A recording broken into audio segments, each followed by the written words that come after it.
Welcome to Sahara TV. My name is Nina Ene. Right now in the studio we have Niyola, a very beautiful artist from Nigeria. She stepped out of the scene just when people were beginning to know her, but now she's back. She just attended the Nigerian Entertainment Awards here in New York. And she's also shooting a video in the city. Well, welcome to the show, Niyola. Thank you, Nina. How are you? I'm very well, thank you.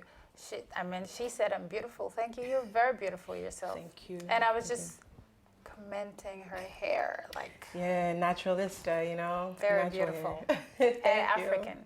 Very beautiful African and very time consuming as well. But it's beautiful either way. Thank you. I still like my weaves though.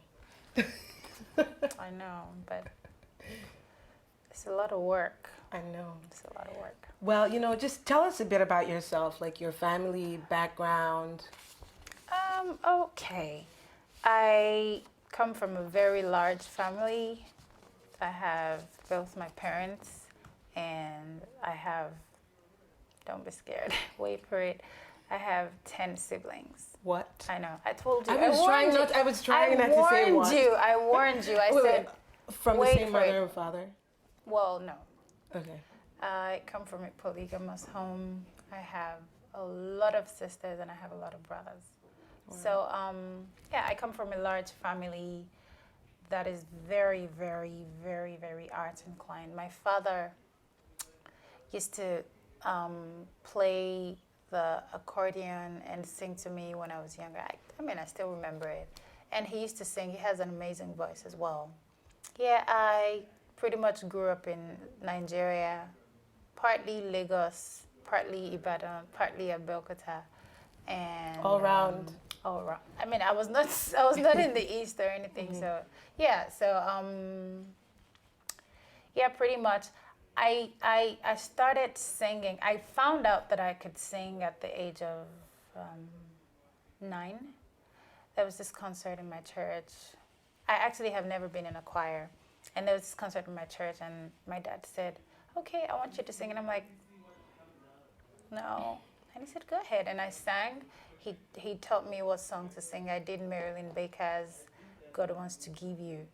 And while I was performing that song, people were crying and a lot of people, gave me so many gifts, and that's how I knew that I could sing. So that's how, as I said, I started telling myself that I was gonna do music someday, maybe. I never even thought it was gonna come at the time that it did, which was about, I think like 19, 18 when I decided to go into music. And I would say that I accidentally started doing music professionally because I was a volunteer worker at an orphanage called Little Saints Orphanage. And that's the one in Lagos? Yeah, that's the one in Lagos at Palm Grove. And they had a band called Compassion Band. And there was this thing they usually did as well, Circle of Stars. It was like a competition. So I took part in the competition and I was first runner-up for 2002 or 2002 or so. And that was my first time of actually going to a studio because there was a recording studio there. So I went into the studio to do something for the Little Saints. They were having like the Little Saints Day. So I did something for them so that they could choreograph too. That I choreographed as well so that they could dance to. And I'm like, okay. This works. This works. And that's when I said, okay, maybe I'll take this seriously. And then I joined for a very short time, Tribe Records for a very short time. And from there I did like a feature on Phase's album when he left Plantation Boys, called All My Days. That's the name of the song I did with him. And from there, I got signed onto West Side at the time. When my contract with West Side expired, I moved on. And I think I left music for a bit. I was away for about 3 years because I had to finish up with a lot of things, school and everything. And eventually I came back 3 years after to join EME. Yay. So now I'm an EME, and yeah, that's like the story so far. So Niyola is the only girl signed to EME. That's I know right. a lot of girls who would kill to be in that position. I want to be the only girl in a group of guys because of this, because of that. So what is your relationship? How would you describe your relationship with Banky W, Skills, Wizkid, and the rest? I have everybody has a great relationship with the next person. I mean, like you said, I'm the only female, so everybody tends to give me a little more attention, if I must say, than they would the next person. Don't be like that. Well, it's not exactly. It's not all. It's not all. How would I put it? It's not necessarily a bad thing, and it's not a good thing. It's just what it is. 'Cause it's as bad as it's good.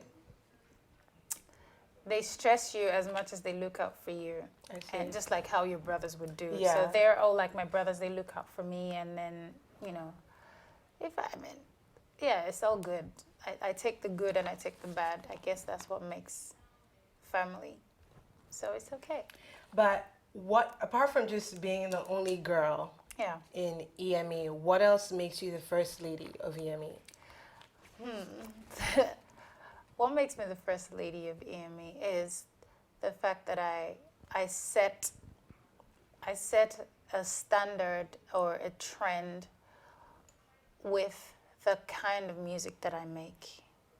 I make music that I feel that people anywhere in the world can connect with, can relate to. For instance, Tobad. Yeah. When Tobad was written, it was written with the intention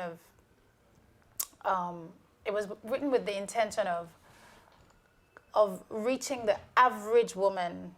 So when a girl hears it, a woman hears it, she says, I can relate to that. I can relate to that. I've had a lot of people say to me, oh, that song makes me cry. Oh, I wish my girlfriend or my wife would sing that song to me, because it's a song talking about the everyday, situations the situations that a woman would go through every day. You're in love with a man, with your husband, with your boyfriend. You have this crazy relationship where you know that there's a lot of things about him that are not perfect, but you love him and you stick with him. So that's what I try to do with my music, and that's what makes me the first lady. Hello. I like that. Take that. I like that. So I was just going to ask you, what genre would you classify your music? I wouldn't say it's always so hard, but to make it easier to put it in not too many words, but a lot of words, maybe like 3 words, I would say contemporary R&B pop. Because I don't like to say, oh, I do African pop, like, some people try to coin it. I think that music is a universal language, and it's contemporary, it's a bit of R&B, it's a bit of pop. Why? What does it matter if it's African, if it's Igbo, if it's Spanish? Pop is pop. Yeah. So I call it contemporary R&B pop. So who is your music directed at? Who's your target crowd? Women. Women. Okay, could I ask you a demographic? Like, do you have a demographic? Yeah, between the ages of, that's not to say that anybody outside Can't enjoy your music. Yeah, but between the ages of 18 and 45. Okay. So there's this time where there's this time you took a little hiatus and then you came back. Yeah. Why did you leave when people were just getting to know you? Well, at the time, my contract with West Side was over, and West Side wasn't sure about continuing to be a label, and I had to decide if I wanted to do music for real.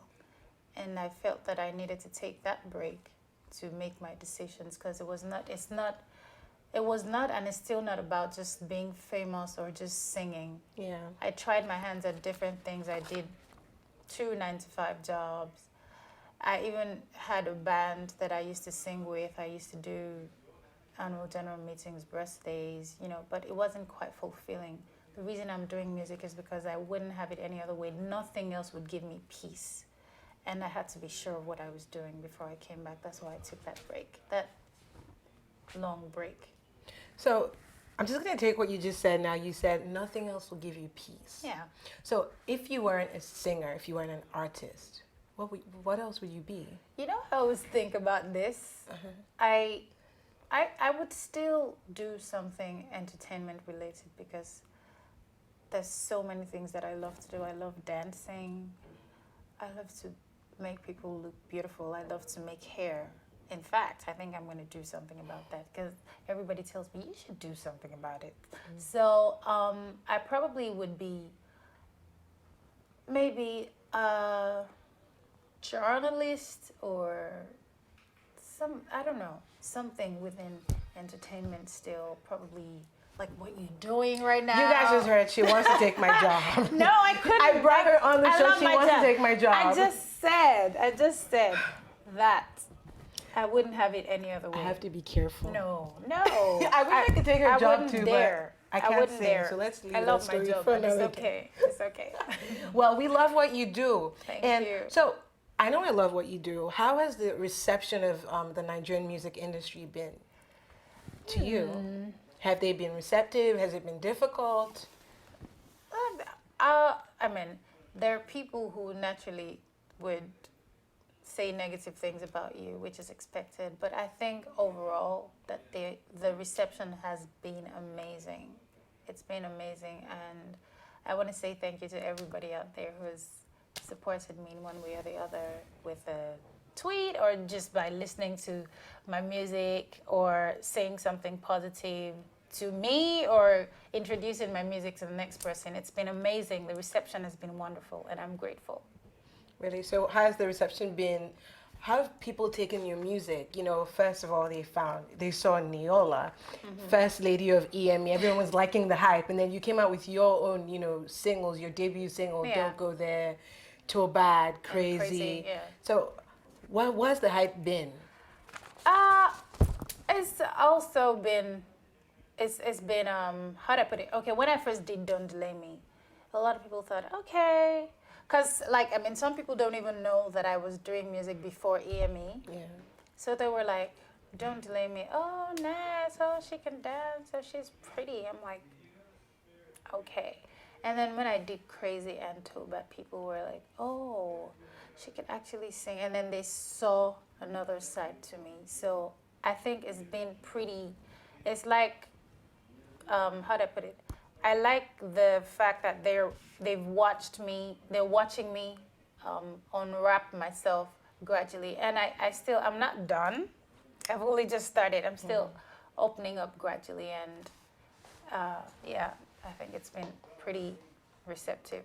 Everybody from Nigeria, Africa as a whole, been to Kenya to perform, and the reception was amazing. It's good. Tweets, messages that I get. So, yeah. So are you happy with where you are now? Would you say you've been successful so far? Or you're still climbing to the top? Or you're just not impressed by yourself? You're like, oh, everything I've done has been mediocre. Sorry. Honestly, what can you say about yourself? I'm a very, very big critic, even of my own work. I'm still evolving. I'm still discovering myself. I'm not where I want to be or where I think that I should be, but I know I'm on my way, and I'm grateful. It's a process, and I don't mind due process as long as I know where I'm going and I know exactly what I want. So it's okay. Oh, that's right. I like that. I like that response. Thank you. But since you know that you're going somewhere, tell us one thing you would never do. You would never even consider to advance your career.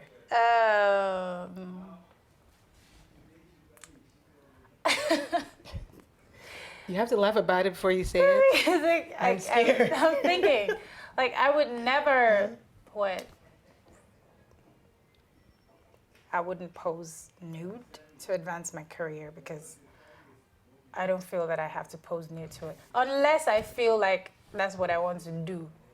But if somebody came to me and said, I want you to pose nude and I'll give you X amount and I promise you that you'll be all over the world and your career would, I'd be like, nope. I'm sorry. I'll be like, no. You know, yeah. Wow. You're one of the few ladies who wouldn't do that. Maybe because of the African orientation that we have, maybe. But like I said, unless I feel like it's what I want to do, but if it's because of a condition, I wouldn't do it. So what do you have to say about nudity in videos nowadays? Because it's like, that's what is being sold. If you want your video to, you know, be amazing and, you know, get a lot of reaction, you have to, you know, take off something or shake your waist like this or whatever. What do you think about that? Well, I don't necessarily think so. I think that everybody has a personality and what they're bringing to the table. Some people in their personal lives, that's what works for them. So if they put it in their videos, great, it'd be great. But if you now looked at the next person and said, oh, because this person is doing this, there's no, like I always say, there's no guarantee that if you took everything off, that, you know, people would like your video or your video would be a sellout or, you know, there's no guarantee. So I don't think it's necessary. I don't think it's mandatory. I don't think that is. I don't even think it's a criteria. So what do you have to say to the people who do it? What do you think? I mean, do what works for you. I'm not going to tell anybody how to do. I mean, for you to be able to be on a video, you have to be an adult anyway. So I mean, I can't tell. But I'm just going to say that everybody has something on the inside of them that makes them special, and you don't have to be nude to. I mean, sometimes I wear certain things that I think that some people frown at, but I'm comfortable with it. It's what I would wear even if I was not an artist. So do what works for you and only what works for you. Don't do stuff because you feel like if you don't do this, people wouldn't like you. Just be true to yourself. That way, because if you're not confident in what you do, with what you do, people can tell. People can tell. That's why certain artists would pull certain things off, and if somebody else tries it, they look stupid. Because their personality, we were wired differently. How we're all created is different. So Nyiola seems like a very cultured lady, very traditional lady. To some extent. Well, with ladies like this, we just cannot help but imagine that there will be a special somebody in their lives. So who is the special somebody in your life? Should I give the answer that everybody gives? No. You can't do that. You have to give the real answer. Our viewers want to know, your fans want to know, especially all these men who are looking at you and thinking, oh, she's pretty. Thank you. But I'm very single. Okay. I know it's hard to believe. Single in the Lord or single? Single. I'm very single. Like, I'm very single. I'm not searching though. But I'm single. Wow, I'm shocked. Why are you looking at me like Why that? are you not searching? Because I don't believe that you have to search for love. I think that love finds has to you. search for you. Because if you go searching, you will always you won't find the right thing. You'll find the wrong. This is because I've been in love before. So I cannot imagine myself settling for anything short of love. I'm not saying love is like a, how do I put it? I'm just not gonna. I'm a hopeless romantic. So I'm waiting for love to come and find me again and kick me in the head so I can fall head over heels. But other than that, I'm not searching. I'm good. Okay. Well, as you heard, she's single. So if you know you're very capable, you can look for me and I can give you your info. Okay. Well, Good luck. well, she's here in New York shooting a video. Yeah. Could you tell our fans out there, tell us, about the video, how the experience has been? This is your first video you're shooting in New York. In New York, yeah. Yeah. First of all, I have to say that I thought Lagos was crazy. New York is like is crazy, but it's interesting. I like the experience. Like they usually say that I'm a workout fiend, but since I got here, I think I worked out only twice because every time, I don't know how, I always find myself walking. Yeah. I just always find myself walking. So with heels. Yeah, I 5-inch know. heels. It's not 5 inches, but I mean, I always find myself because they working. can't see. That's what I'm saying. But it's interesting. I like it. I like it because it saves me the time to work out. So I'm like, okay, I walk. So I walk and it makes me feel good. Your video? My video is been shot by Kemi Adetiba, the amazingly talented Kemi Adetiba. She's a woman. Yeah, we know she's a woman. Her name is Kemi.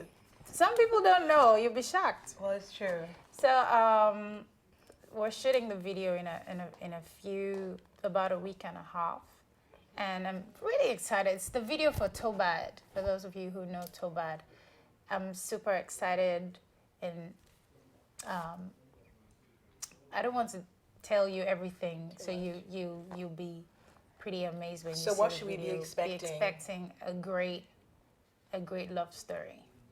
That's all. That's all. A great love story, yeah. So apart from Turbad, what else could we be expecting from Nyiola? I'm working towards definitely working towards an album. I'm working towards definitely more videos, more singles. I'm dropping some new singles this month. Actually 2 singles this month and Tobad video, yay. And who knows, maybe another video. This month? Yeah. Really? No, that's in the works then. The video not this month. Oh, this year. Tobad video this month. Another video maybe next month. Who knows? Oh, okay. So let me just whet your appetite. Well, I'm sure it's pretty wet. I'm sure it's pretty wet. Well, thank you so much, Nyiola, for taking out some time today to speak to us on such short notice.